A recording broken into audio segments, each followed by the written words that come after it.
Hello दोस्तों, नमस्कार। मैं देशराज गोचर स्वागत करता हूं आपका अपने YouTube channel Swami Vivekananda GS point पर। आज हम हमारे राजस्थान इतिहास एक परिचय सीरीज को आगे बढ़ाते हुए आज के चैप्टर में हम पढ़ेंगे प्रागैतिहासिक राजस्थान। तो चलिए शुरू करते हैं।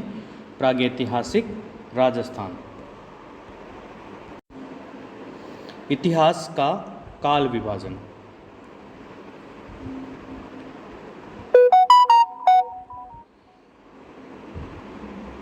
इतिहास में जो काल विभाजन है वो 3 भागों में किया गया है। प्राक ऐतिहासिक युग, आद्य ऐतिहासिक युग और ऐतिहासिक युग। प्राक ऐतिहासिक युग उस युग को कहा जाता है जब जिस टाइम के हमें कोई लिखित साक्ष्य नहीं मिलते हैं, उस युग को हम प्राक ऐतिहासिक युग कहते हैं। आद्य ऐतिहासिक युग उस समय को कहते हैं, उस युग को कहते हैं, उस काल को कहते हैं जिस समय के ज्ञान के लिए हमें लिखित साक्ष्य उपलब्ध तो हैं, लेकिन वो या तो स्पष्ट नहीं है या उस लिपि का ज्ञान हमें अभी तक हुआ नहीं है। और ऐतिहासिक युग जो है वो हम उस युग को कहते हैं जिसका हमें लिखित साक्ष्य भी उपलब्ध है और उन्हें हम पढ़ भी सकते हैं। भारत का जो इतिहास है उसके संदर्भ में प्राक ऐतिहासिक युग आरंभ से लेकर के हड़प्पा सभ्यता के पूर्व तक का जो समय है उसको प्राक ऐतिहासिक युग कहते हैं।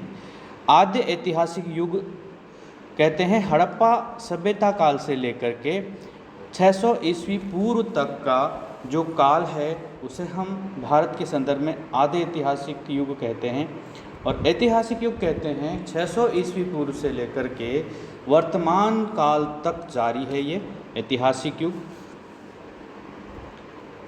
तो जो प्राक ऐतिहासिक युग है उसे हम पाषाण काल भी कहते हैं। तो हम राजस्थान के संदर्भ में पाषाण काल को हम डिस्कस करने वाले हैं। पाषाण काल जो है उसको भी 3 भागों में बांट सकते हैं। पूर्व पाषाण काल, मध्य पाषाण काल और उत्तर या नव पाषाण काल। उत्तर पाषाण काल या नव पाषाण काल।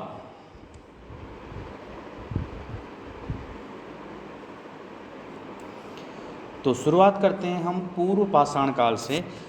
राजस्थान के संदर्भ में पूर्व पाषाण काल के जो साक्ष्य मिले हैं वो साक्ष्य मिले हैं हमें 1870 ईस्वी में सीए हैकट नाम के विद्वान ने सर्वप्रथम जयपुर और इंदरगढ़ में पत्थर से बनी पूर्व पाषाण कालीन हस्त कुठार खोज निकाली थी। हस्त कुठार का मतलब हाथ की कुल्हाड़ी, पत्थर की कुल्हाड़ी उन्होंने खोजी थी सीए हैकेट ने जयपुर और इंदरगढ़ से। इसके बाद सेटनकार ने झालावाड़ से कुछ उपकरण खोजे।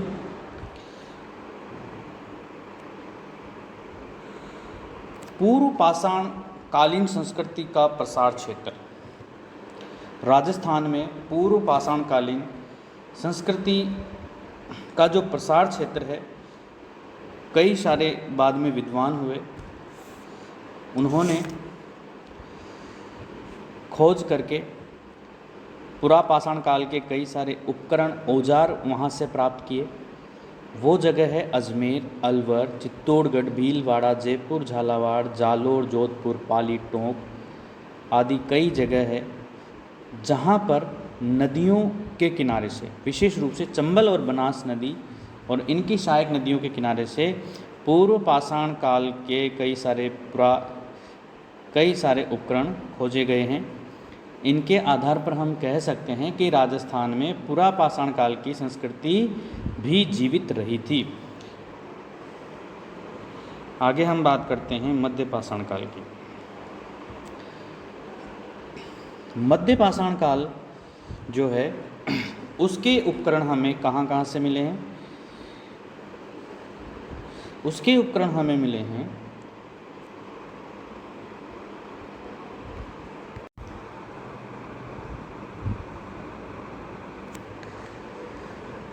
चित्तौड़ की बेडस नदी घाटी और विराटनगर से मध्य पाषाणकालीन उपकरण मिले हैं।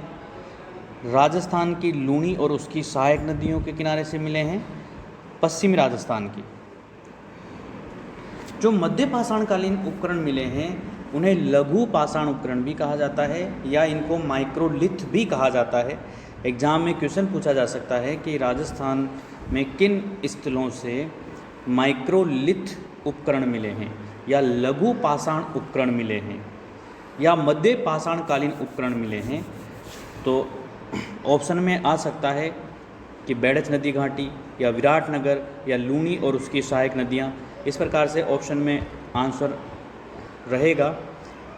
क्वेश्चन वैसे लग बहुत सिंपल रहा है, लेकिन जब एग्ज़ाम में आता है तो बहुत हार्ड लगता है। नवपाषाण काल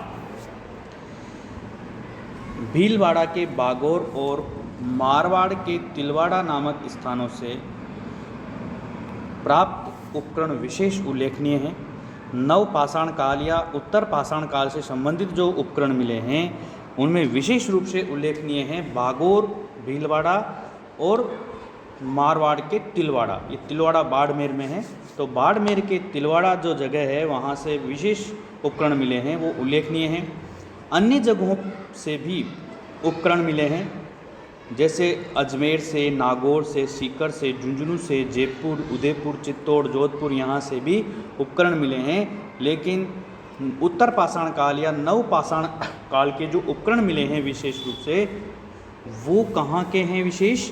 तो वो है बागोर, भीलवाड़ा के और तिलवाड़ा बाड़मेर के। ये भी ऑब्जेक्टिव टाइप क्वेश्चन आ सकता है। बहुत ही सिंपल दिखने वाला क्वेश्चन है, लेकिन गलतियाँ अक्सर हो ही जाती है। राजस्थान में धातु काल, पाषाण काल समाप्त हो चुका है। पाषाण काल जो है उसको 3 भागों में बांटा गया था। हमने तीनों को बारी बारी से पढ़ा है, पूरा या पूर्व पाषाण काल, मध्य पाषाण काल और नव पाषाण काल या उत्तर पाषाण काल। इन तीनों से संबंधित जो स्थल है उनको हमें ध्यान में रखना है। डायरेक्ट वहाँ से एग्जाम में क्वेश्चन बनते ही बनते हैं। तो अब हम बात करते हैं धातु काल की।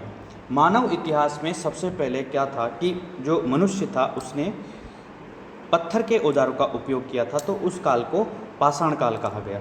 पत्थरों के बाद मनुष्य ने धातु का उपयोग करना शुरू किया, और धातु में भी सबसे पहले इंसान ने तांबे का प्रयोग शुरू किया था। फिर कांसे का प्रयोग शुरू किया।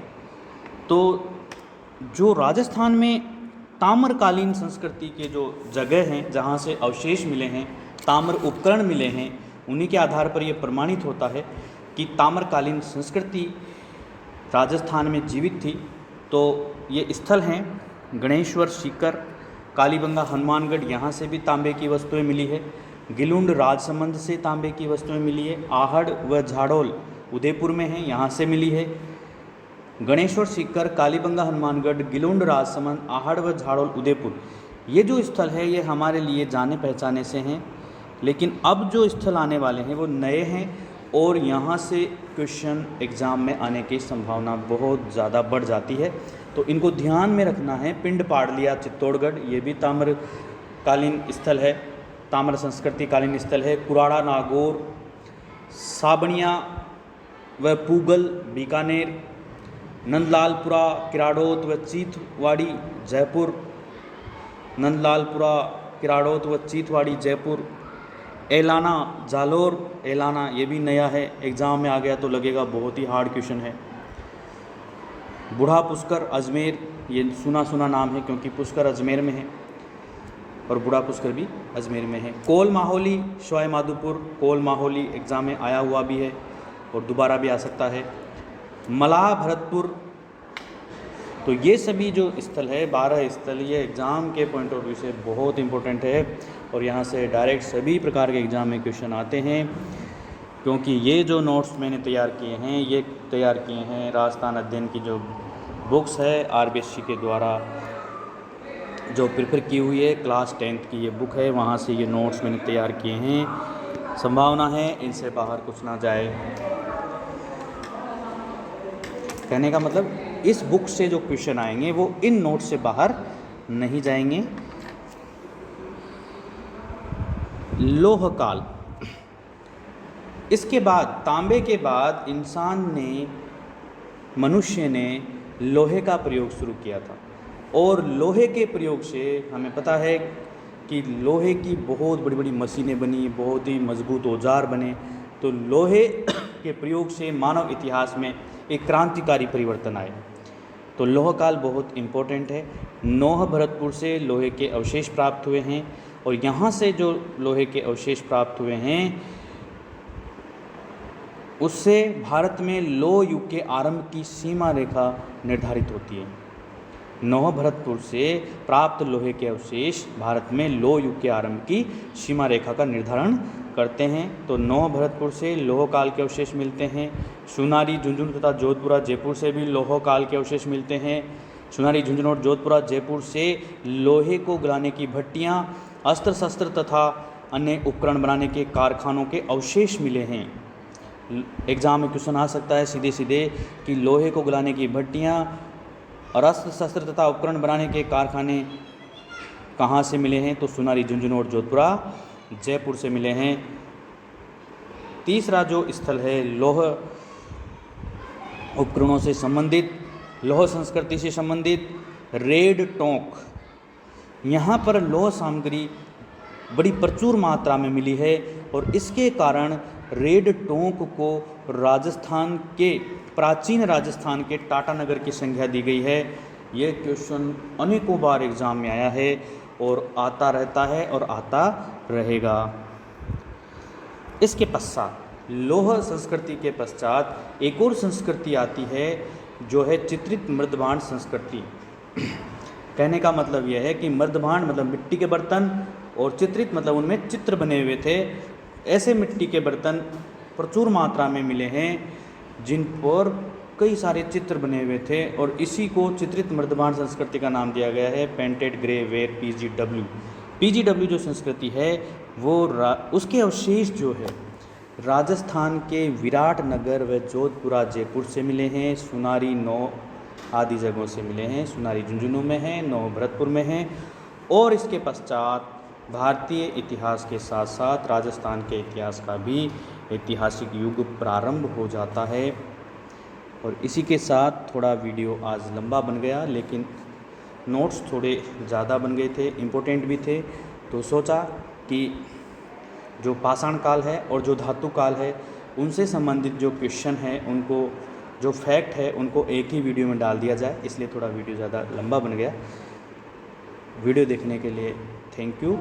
अगर आपको वीडियो अच्छा लगा हो तो प्लीज़ शेयर कर दें और लाइक कर दें, जिससे कि आपके दूसरे दोस्तों को भी इसका लाभ हो जाए। नमस्कार दोस्तों।